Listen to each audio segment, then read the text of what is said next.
Hi, welcome to Reddit Tea Time. Am I the bonehead for telling my son's stepdad to stay away from my kid and leave me alone? My ex-wife and I had one son, Albert. When we split up, we both remarried. I remarried my current wife, and we have a daughter and a son. She remarried as well, and she has 2 sons. However, she ended up divorcing her husband and remarrying again and having another kid. So we'll call her second husband Carl and her current husband Dan. Now here's the problem. Carl is my ex-wife's ex-husband. He's not related to my son. He's just Albert's former, emphasis on former, stepdad. Carl really wants to maintain a relationship with Albert, but apparently my ex told him to kick rocks and that the only kids he's entitled to see are his biological ones. Carl eventually decided that since he wasn't making headway with my ex, that he would go through me. I shut that down.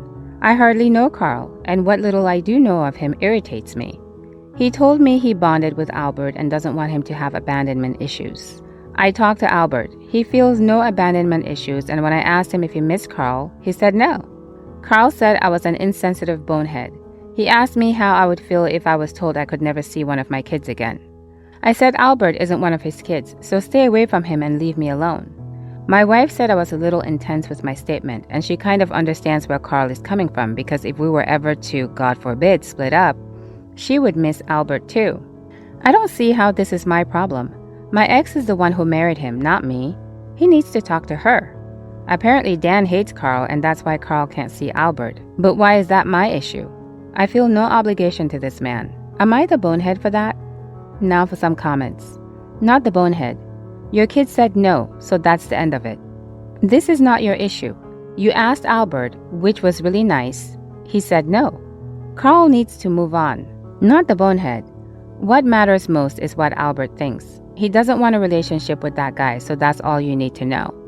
Not the bonehead. I might catch flack for this, but it's really uncommon for a temporary step-parent to have this sort of attachment and insist on having a relationship. It was one thing for him to ask your ex, but to go over her head is a scary red flag. I don't trust men with children when they're this pushy. Am I the bonehead for what I said to my sister about minding her business? Throw away because this is very personal and embarrassing for my sister. This happened a while ago and I, male 24, am still getting crap for it, so I think I know your answer, but maybe some explanation will help. So around 6 months ago, my fiancé, we were together for around 7 years, but were friends before that, left me because she realized she never loved me and that I was holding her back. She wasn't interested in therapy and I'm not in the habit of begging someone to stay, so I helped her pack and dropped her off at a hotel, which is what she wanted and where she asked to be left. About a month ago, she called me crying in the middle of the night to say that she had made a mistake and wanted to come home. I promptly hung up on her because I also firmly believe in the rule, don't let them tell you they don't want you more than once. Apparently, my family didn't get the memo because for a while after that, my family, particularly the older women, had been pressuring me to hear her out and even going so far as to tell me her side of the story and how she had a breakdown and it didn't have anything to do with me. Blah, blah, blah, don't buy it. My sister, female 27, recently called me out of the blue and started talking to me about how I don't want to be the reason for anything bad, so I should call and talk to my ex. I tried to brush it off, but she kept saying things like, well, you don't want it to be your fault is all I'm saying, and stuff like that. I didn't like what she was implying, so I admit I snapped and said something not so nice. Something kind of like, maybe you should worry about your own relationship. I mean, God knows it takes all your mental fortitude to keep your pants on. Which is bad because her first 2 marriages ended due to cheating on her end. After a moment, she started crying on the phone and kept saying, I can't believe you would say that, and that's so cruel, you don't know what I went through. I replied with something like, and that's why I usually stay out of it, you know? Try to mind my business. Apparently, that isn't even close to the same thing, and since then I've been getting yelled at by all the women in the family. But at least the ex-talk has quit. Am I the bonehead? Now for some comments. Not the bonehead. You're not responsible for anything bad happening. She got exactly what she asked of you. To tell someone you've been living life with for 7 years you never loved them and that they were holding you back is pretty powerful. I'm sorry it wouldn't fix that broken trust for me. I wouldn't be surprised if she already had a backup plan, that plan being another person, and it didn't work out. Now she realizes she took her life for granted and ended a good thing. If this was your sister's first attempt at sticking her toe into the situation, I can see why she's so taken aback. But it sounds like all the women in your family are acting as a team, so she knew what she was getting herself into. If there is an insinuation that the ex would harm themselves, then you need to tell your sister to call 911, not you, not the bonehead. If people want to pry and poke at your life like they have a right, then you have the right to make comments about theirs back. Trying to guilt trip you because your ex has claimed she may harm herself, that's not your fault. She left and you quite reasonably don't want her back. Also, your sister should also know there's no excuse for cheating. If she gets bored so quick, then maybe relationships aren't her thing. It's better to live free and hurt nobody than cheat and mess up lives. Am I the bonehead for asking a female coworker if they could possibly leave me alone? Long story short, I'm not exactly comfortable around women, and I do what I can to minimize my interactions with females as much as I can. Has nothing to do with capabilities or anything, I just get extremely uncomfortable. We have a new hire that has been trying to get to know people around the office better, and I happen to just excuse myself when she comes around. Thankfully, I work in the field a lot, so I'm often alone. So it doesn't happen often, but when I do come to the office, she keeps trying to befriend or talk to me. I'm civil and polite. I say hello and can handle idle chit-chat, even if it's visibly uncomfortable for me. She brought this up with my friend in the office and he explained the situation, and since then it seems she has made it her mission to have me open up. On Friday, I asked if she could leave me alone please, that I have no intention to become her friend or open up. She lashed out and called me a misogynistic bonehead. I thought about it over the weekend and have been racking my brain. Am I really the bonehead for not wanting to put myself in uncomfortable situations if I can avoid it? If I have to take her out in the field or help explain my drafts, I will push through since it's work-related. I still get uncomfortable, but it is what it is. Those are situations I can't avoid, but in terms of general interactions, I don't think it's wrong for me to limit those when possible. On the other hand, I also understand this is a me problem. I go to therapy, but that only does so much. This is something rooted in trauma, and I'm not comfortable writing about it. She shouldn't be punished for my own issues. So am I the bonehead? Update. Thanks for all the replies. Was not expecting this many. I'm going to talk to my boss about this since we have to head up to New York. We can talk about this on the drive to the airport. I don't want to bring this up with HR because I don't want her to get reprimanded or written up over a first offense. I'll see what my boss has to say. She's a talented drafter. I don't want to lose her over this.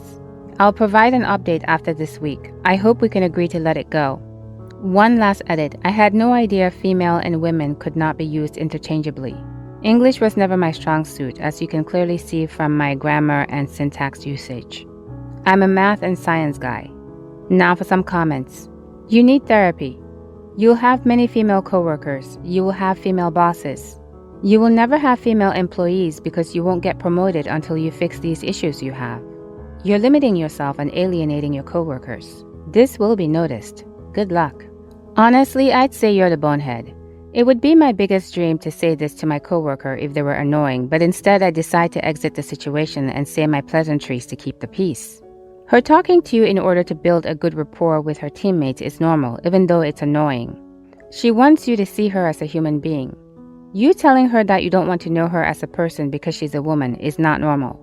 You said in your own post that you barely see her most of the time.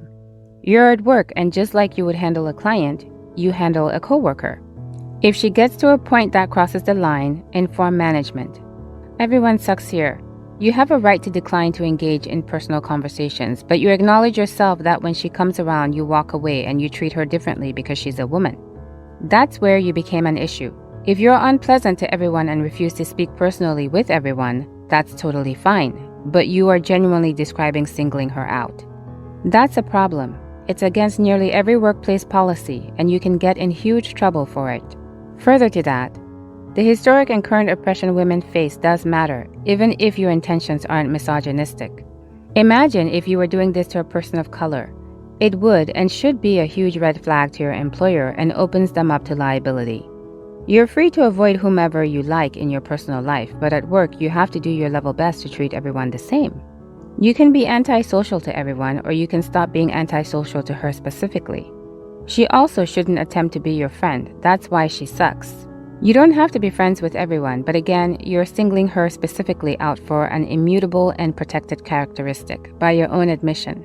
This is not okay in a workplace. You'll have to find another way to be comfortable and at least polite.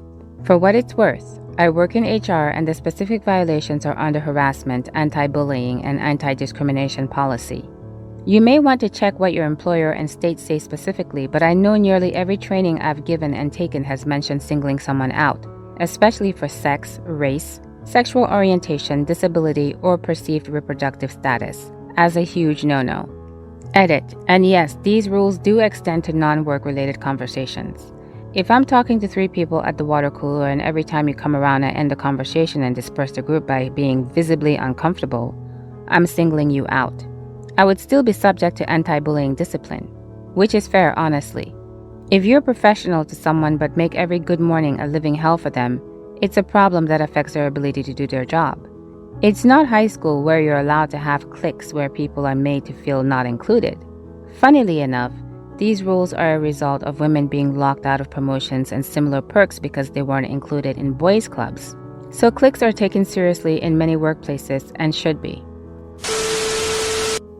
Am I the bonehead for not waking up my boyfriend for work time even though I could? My 29 female boyfriend, 35 male, has been living with me since he landed his first engineering job 2 months ago. I've been the one to wake him up several times when I notice he's sleeping in. He has his first alarm at 7, then one at 7:10. He has to leave at 7:45 max if he wants to get to his workplace by 8 a.m.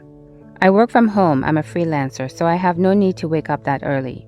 On the times I realize he hasn't moved from bed and it's past 7:30, he would get really mad when I woke him up yelling, "Why didn't you wake me up sooner?" Today I woke up at 7 by his alarm clock, as we sleep together. He woke up, turned it off, and went back to sleep like he usually does until the 7:10 alarm. Then he turned off the 7:10 alarm and went back to sleep again. I wasn't really paying attention to the time, but I was using my phone as some clients were texting me already. I kept looking at my boyfriend from time to time, and he would open his eyes at me, smile and nod, then close his eyes again. Here's where I may have been the bonehead. I checked the time and it was already 7:37. I look at him calmly, he smiles, and I ask, "Do you know what time it is?" To which he answered, "Probably 7:25 or so." Then he took his phone and saw it was 7:37 and rushed off to the bathroom, slamming the door. As he was putting his clothes on, he was arguing, "It's a bonehead move of yours to not tell me the time earlier. Because of that, I'm going to be late and will leave without even brushing my teeth." I told him that I didn't mean to make him mad, but that being on time for his work isn't my responsibility. To which he said, "If you're awake and capable of helping out, but you decide not to, then you're the bonehead." I get that we're a couple and should help each other, and he's the one paying for all the food and half the bills, so the last thing I want is for him to lose his job because of tardiness. I wasn't troubled about being the bonehead until the moment he retaliated back at me in a pretty nasty way. Before leaving for work in a rush, he blew his nose on my favorite towel, leaving boogers on it, and said, "You have that white towel on the bathroom to make it look pretty, right?" He is, in general, a very good partner. So I was appalled that he would retaliate like that, which made me rethink if I shouldn't just keep waking him up if he sleeps in, as I'm already awake and I'm capable of doing it. Now for some comments. Not the bonehead. He's an adult and is capable of getting out of bed on time. I will tell him if he ever retaliates in such a disgusting manner again that he'll be packing his bags and leaving. That's not acceptable behavior under any circumstances. He's punishing you for his inability to get himself up on time. This type of abusive behavior will escalate, teaching you that you'll be very sorry if you don't do what he wants. Not the bonehead. He's snapping at you and blaming you for his childish behavior. You didn't sign up to be his mommy. When your alarm goes off, you get up. You don't put the burden of waking up on your partner. Boyfriend is a bonehead. Is he 35 or 12? Because he sounds like a child. I just leave him sleeping until he wakes up. If he wants to get fired, that's his choice. I hate my alarm, but I get my butt out of bed anyway because I'm an adult and I have to work. What do you think? Please let me know in the comments below. If you like these stories, please consider subscribing. Hopefully, I'll see you in the next Reddit story. In the meantime, please take care of yourself. Bye for now.